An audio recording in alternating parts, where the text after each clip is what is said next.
Every time we walk into the room, got me feeling crazy. Like my heart boom boom.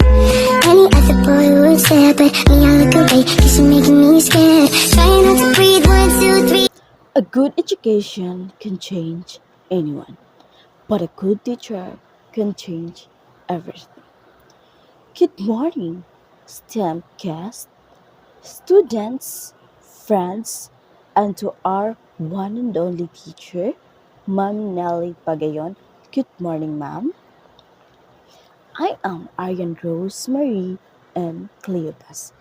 It is a privilege to speak to you today about the subject that holds immense significance, not only for me, but for an individual who has ever been guided, inspired, or uplifted by a teacher. My speech is entitled Teaching is the Noblest Profession. At first glance, the phrase may sound simple, perhaps even a cliche to some.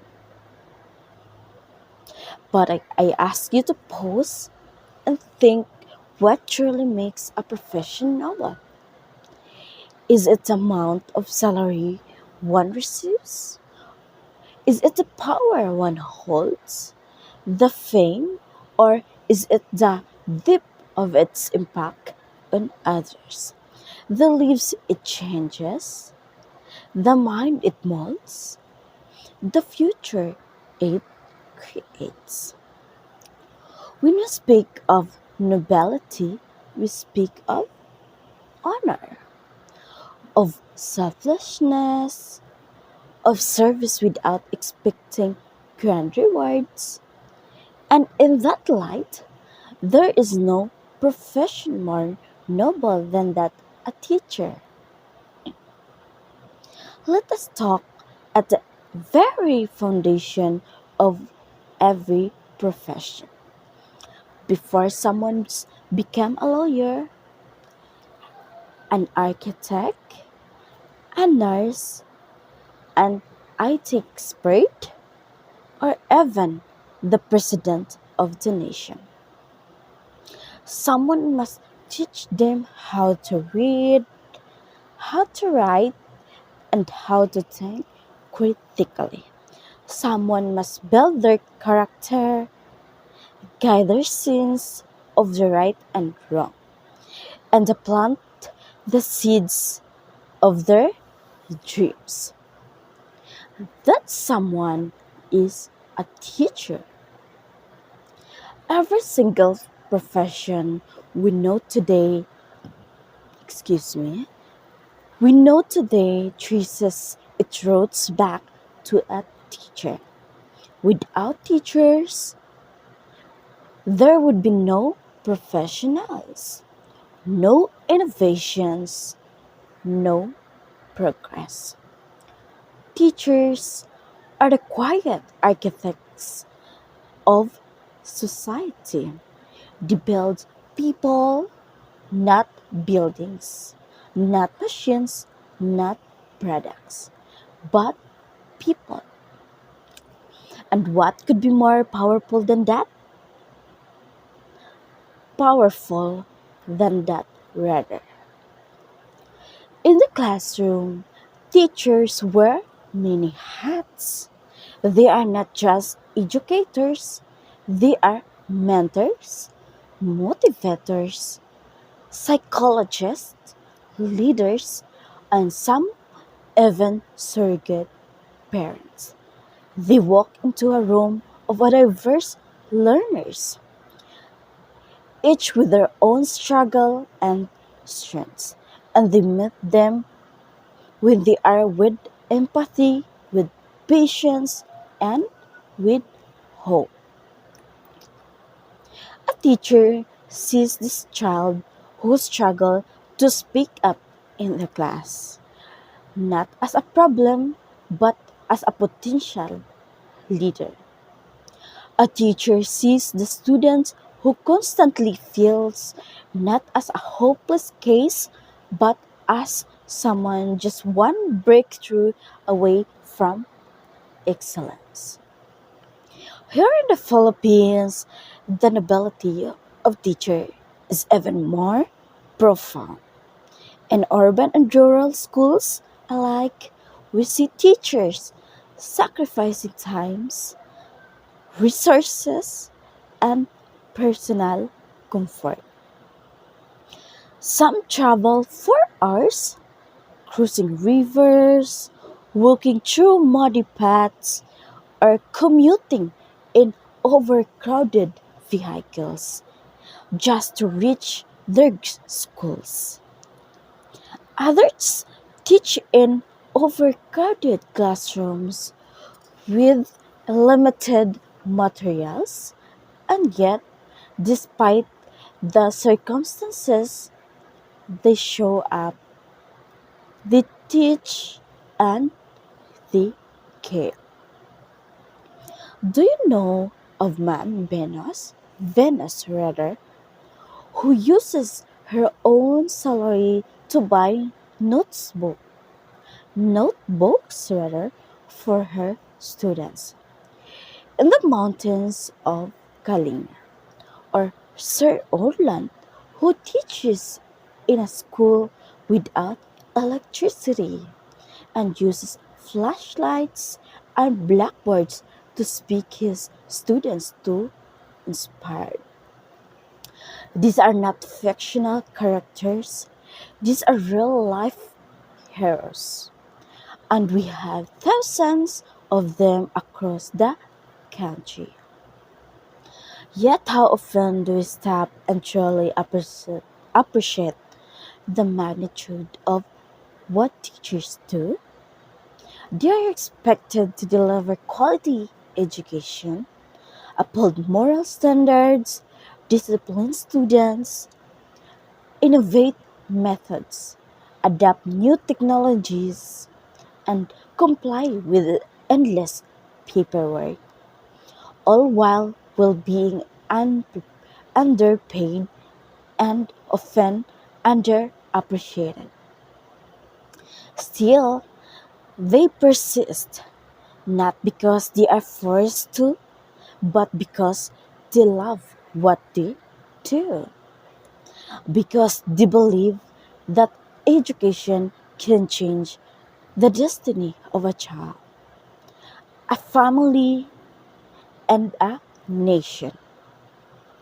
That is true nobility, doing something not for the reward, but for the impact.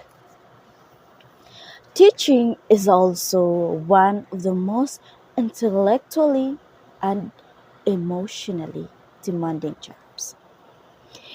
It is not just about delivering lessons, it is about preparing those lessons to suit different learners.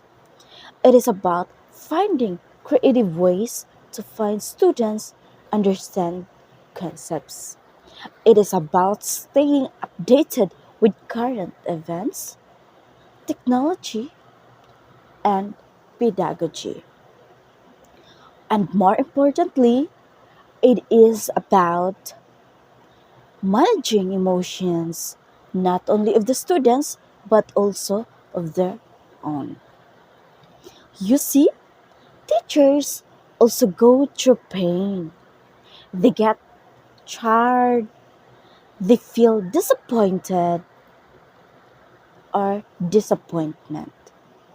They struggle with personal problems, but the moment they step up into the classroom, they set all of that aside for the sake of their learners. And that what they do get in return. Sometimes it is just a smile and thank you, or years later a former student returning to say, Ma'am, sir, thank you po. Because of you, I made it. And most teachers, that is enough. That small act of gratitude reminds them that their work is not vain, that their sacrifices have borne fruit. But let us just not forget that while teaching is noble, it is also fragile. It is a profession that needs support, it needs nurturing. We cannot expect our teacher to build the future while we neglect the present. We must ensure that they receive quality training. We must provide them with decent salaries, access to technologies, continuous professional development, and mental health support. We must also elevate them or elevate the image of teaching, not as the last resort job, but as a first choice for the best and brightness. Because the future of our nation depends on the quality of our educators. Let us also encourage the youth of view teaching not as the fallback, but as a mission, a calling, an honor if we want our country to rise. We must fill our classroom with passionate, skilled, and even tri- values-driven teachers rather. In closing, allow me to leave you with this thought. When a doctor saves a life, it is an act of greatness. When an engineer builds a bridge, it is an act of brilliance. When a scientist discovered a cure, it is an act of genius. But when a teacher teaches a child, they make all of those acts possible. That is why teaching is not just the noblest profession, but it is the profession that makes all other professions possible.